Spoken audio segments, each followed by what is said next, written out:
Hello friends, कैसे हो हम सब। अजीब दास्तान स्टोरी में आप लोगों का फिर से स्वागत है। लास्ट पार्ट में आप लोगों ने सुना कि समिता जो है श्रुति को समझाने की कोशिश करती हैं, बट श्रुति से कहती हैं कि प्लीज़ उससे एक बार मिल लो, इतना टाइम बीत चुका है।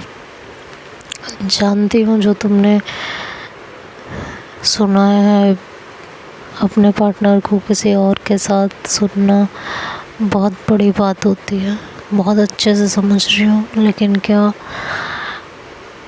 उस पे जो उनका प्यार है वो कम पड़ गया। उनका प्यार याद नहीं आ रहा।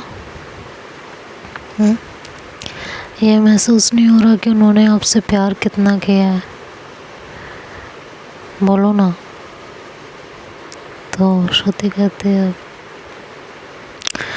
ऐसा नहीं है कि मुझे ये महसूस नहीं होता या मुझे उनकी याद नहीं आती, बहुत याद आती है, बहुत महसूस होता है। लेकिन पता है, उस दिन जब मुझे ये पता चला ना कि वो नताशा के साथ उस रूम में, तुम्हें पता है ना श्रुति, दोनों के बीच कुछ नहीं हुआ। मैं जानती हूँ दोनों के बीच कुछ नहीं हुआ, बहुत अच्छे से जानती हूँ, समझती भी हूँ। लेकिन जो बातें मुझे चुभ रही हैं वो ये था कि फर्स्ट टाइम नताशा ने उनको सेड्यूस करने की कोशिश की, ठीक है, तब वो नहीं समझ पाए कौन है, क्या है, कैसे। लेकिन उसके बाद जब उन्होंने उसे खुद से दूर कर दिया, दोबारा कैसे उसके बहकावे में आ गए। हमारे बीच जो भी मिसअंडरस्टैंडिंग थी, जो भी लड़ाई झगड़ा था, वो क्या इतना भारी पड़ गया कि उन्होंने एक मिनट में वो कदम उठा लिया। कैसे कर सकते हैं वो ये? मुझे ये चीज़ हर्ट कर रही है और बहुत ज़्यादा हर्ट कर रही है। मुझे नहीं पता मैं इस सिचुएशन को कैसे डील करूं, सच में नहीं पता। मैं जब सोचती हूँ कि मुझे उनके पास जाना चाहिए, उनके साथ रहना चाहिए, उन्हें संभालना चाहिए, तब चीज़ें गड़बड़ हो जाती हैं।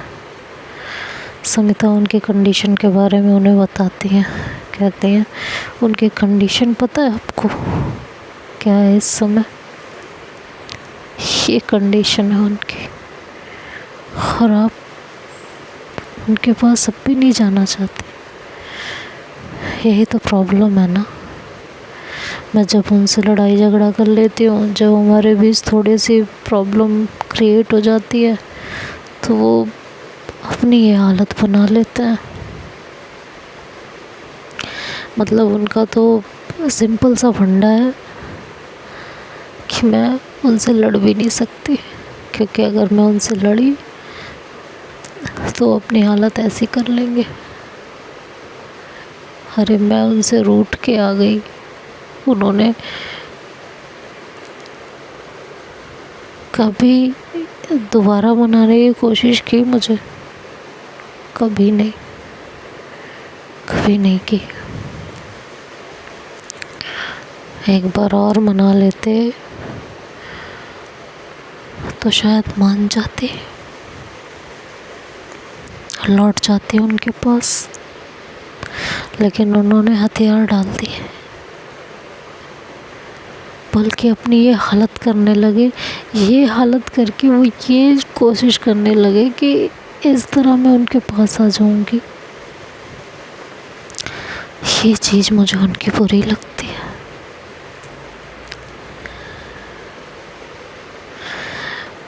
मैं समिता तुम्हें कैसे समझाऊं? खैर,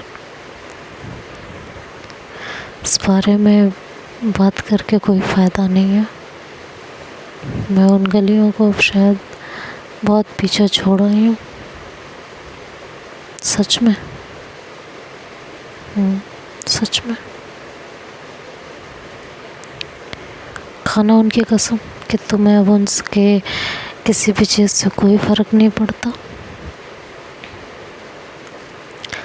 अब इसमें कसम खाने वाली क्या बात है? खाओ ना कसम। अगर तुम्हें सच में कोई फ़र्क नहीं पड़ता तो कसम खाने में तुम्हें कोई दिक्कत नहीं होनी चाहिए। खाओ कसम। तो वो चुप हो जाती है, कुछ कहती नहीं है। कहती है बस मिल गया मुझे मेरा जवाब, अब पारी तुम्हारी है, चली जाओ वापस, बना लो उन्हें अपना, इससे पहले कि सब बिगड़ जाए। संभाल लो उन्हें, सब कुछ छोड़ चुके हैं, अपनी ज़िंदगी बद से बदतर बना दी है। तुम आज भी उन्हें प्यार करती हो और हमेशा करती रहोगी जानती हो, लेकिन कभी कभी इस प्यार को दिखाने की ज़रूरत पड़ जाती है श्रुति। उनकी गलती के लिए इतनी सज़ा बहुत थी जो तुम ऑलरेडी उन्हें दे चुकी हो। बस काफ़ी है, अब और नहीं। मुझे जितना तुम्हें समझाना था मैंने समझा दिया। आगे तुम्हारी मर्ज़ी है कि तुम क्या करना चाहती हो। मैं तुम्हें आगे और कुछ नहीं कह सकती। इतना ही कहना था मुझे।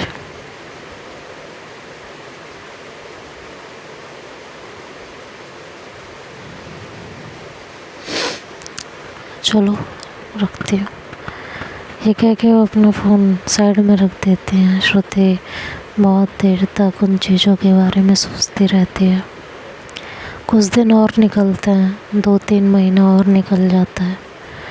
श्रुति तब तक वापस नहीं आती। इधर अक्ष अपनी हालत दिन ब दिन ख़राब किए जाता है। किसी से मतलब ही नहीं होता उन्हें। तो हार मान के एक दिन अनायशा जो उनकी हालत के बारे में सुनती है तो उनसे मिलने आती है सना के साथ। उनको देखती है तो उनका दिमाग ख़राब हो जाता है बहुत ज़्यादा। वो अक्ष को बैठाते हैं और कहते हैं क्या हालत कर रखी है तुमने? हाँ, कहती है भाभी आप तो कभी मुझसे मिलने वाली ही नहीं थी, फिर आप कैसे आ गई? हाँ, क्या सना ने मजबूर किया है? तो कहती है मुझे कोई मजबूर नहीं कर सकता। मैंने तुम्हारा साथ छोड़ा था तो अपनी मर्ज़ी से छोड़ा था। आज तुम्हारा साथ वापस पकड़ा है तो अपनी मर्ज़ी से पकड़ा है। समझ गई तुम? तो ज़्यादा नाटक करने की ज़रूरत नहीं है तुम्हें। कहती है मैंने कौन सा नाटक किया है? मैंने तो कुछ कहा ही नहीं है। कहती है क्या कर रही हो ये अपने साथ और क्यों कर रही हो? कहती है भाभी ज़िंदगी में कोई वजह ही नहीं बची है। किसके लिए कमाऊँ, किसके लिए क्या करूँ? तो एक लड़की के पीछे तुम अपनी ही हालत कर लोगी। कहते नहीं भाभी, बात सिर्फ एक लड़की की नहीं है। पहली बात तो मेरी पूरी ज़िंदगी थी और दूसरी चीज़ ये सब सिर्फ श्रुति की वजह से नहीं है। पहले मेरी ज़िंदगी में मेरी माँ थी जिसके लिए सब कुछ करने का दिल करता था। श्रुति थी, अब माँ भी तो नहीं है। किसके लिए करूं भाभी, आप ही बताइए, किसके लिए करूं? अकेला इंसान क्या ही करेगा जिंदगी में, जीने की कोई जब वजह ही ना बची हो तो कुछ करने का मन भी तो नहीं करता ना।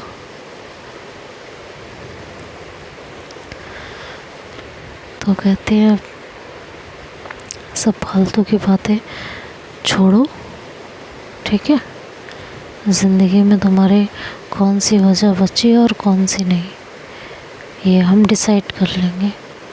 तुम फ़िलहाल इतना डिसाइड करो कि तुम्हें नई जॉब ढूंढनी है और सही से अपनी ज़िंदगी थामनी है। तुम्हें क्या लगता है तुम अपनी हालत कर लोगे, इस तरह रहोगे तो श्रुति वापस आ जाएगी? बोलो, ये लगता है, ये उम्मीद लगा के बैठी हो? कहती नहीं भाभी, मैं ऐसा कुछ भी नहीं सोच के बैठी हूँ। कहती फिर अगर उसे वापस पाना है, अपनी माँ को वापस पाना है तो अपनी ज़िंदगी अच्छे से जियो ना, सब कुछ छोड़ के बैठ जाना, ये कहाँ की समझदारी है? और इससे तो जो तुम्हारे पास है ना, उन्हें भी तुम दूर कर रही हो, समझी? अब बहुत हुआ, अब खुद को संभाल लो।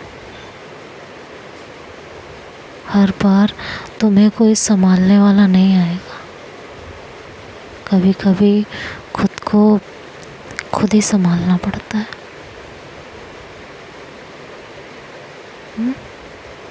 चलो गेट अप फटाफट, बहुत हो गया अभी, उठ जाओ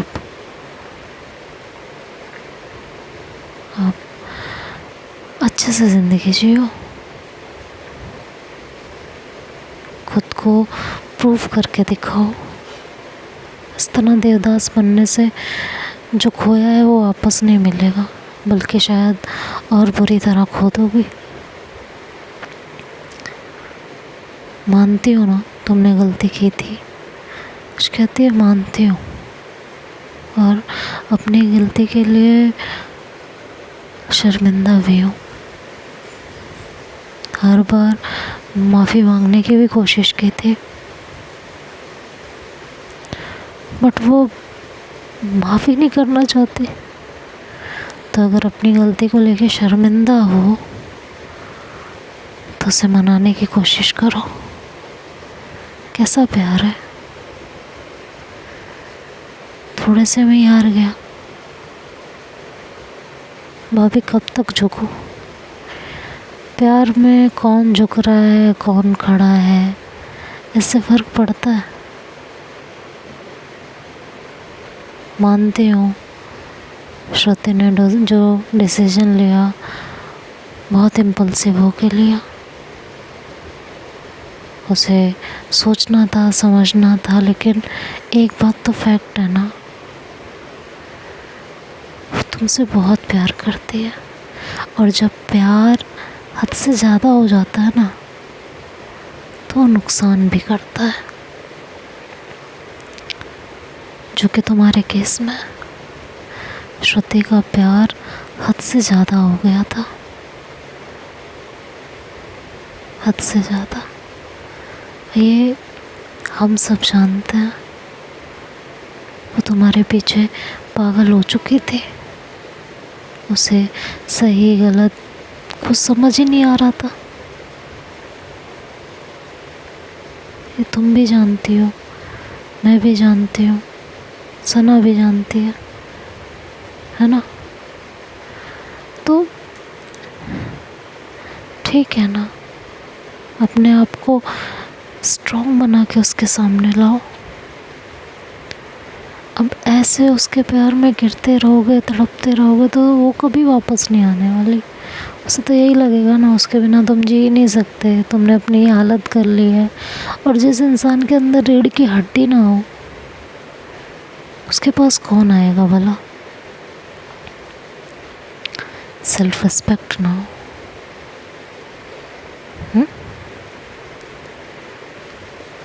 सो खड़े हो जाओ और अब अपनी ज़िंदगी अच्छे से जियो। क्या पता तुम्हारी मॉम तुम्हें वापस मिल जाए। तो अक्ष चुप हो जाती है, उस समय कुछ नहीं कहती। उसकी भाभी उससे प्रॉमिस लेती है और फिर वहाँ से चली जाती है उठ के। अक्ष काफ़ी देर तक उनके बारे में, उनकी कई बातों के बारे में सोचती रहती है। 1-2 दिन निकलते हैं और वो जॉब ढूंढना स्टार्ट कर देती है। फाइनली धीरे धीरे उसे 1 महीने में जॉब भी मिल जाती है। वो श्रुति से एक बार और कांटेक्ट करने की कोशिश करती है, तो श्रुति से कांटेक्ट नहीं हो पाता। प्यार कहते हैं कितना भी दर्द है, लेकिन जब तक उसे पाने की उम्मीद ज़िंदा रहती है ना, हम उसे पाने की कोशिश करते रहते हैं।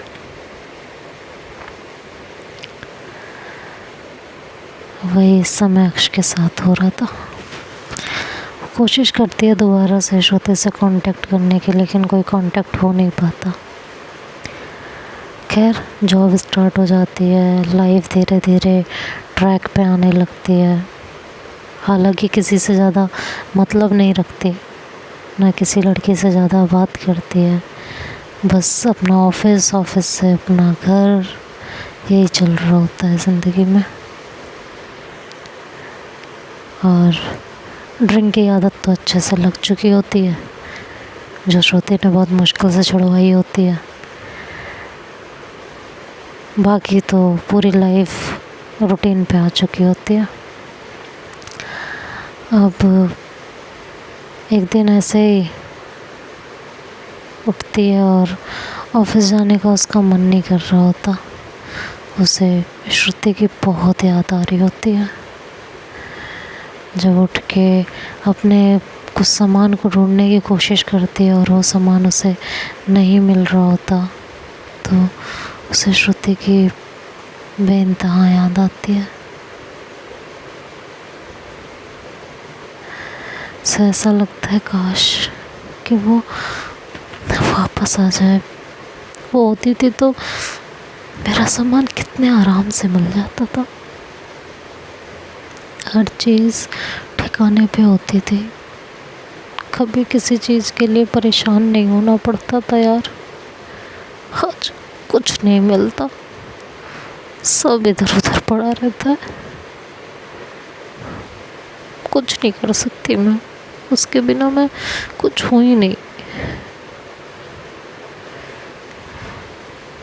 आ जाओ ना श्रुति वापस, I really missed you. Please वापस आ जाओ, प्लीज़। वो मन में यही सोच रही होती है। उसका मूड बहुत ख़राब होता है और अपना गाड़ी की चाबी उठाती है और वहाँ से ड्राइव करना स्टार्ट कर देती है। कुछ दोस्तों से मिलती है अपना मूड रिफ़्रेश करने के लिए, और उसके बाद वहाँ से एक क्लब में चली जाती है और सना को कॉल कर देती है कि आ जाना। सना कहती है कि अभी तो मैं अनायशा के साथ हूँ, यहाँ से फ्री होके तब आती हूँ। कहती है ठीक है। उसके बाद काफ़ी देर तक सना का वहाँ बैठ के इंतज़ार करती रहती है और ड्रिंक करती रहती है। जब काफ़ी टाइम हो जाता है सना नहीं आती, तो उसे लगता है कि शायद अब नहीं आएगी, बिज़ी होगी। तो वहाँ से उठ के जाती है, गाड़ी ड्राइव कर रही होती है और हल्का नशे में भी होती है और गाड़ी का बैलेंस बिगड़ जाता है और उसका एक्सीडेंट हो जाता है बहुत बुरी तरह।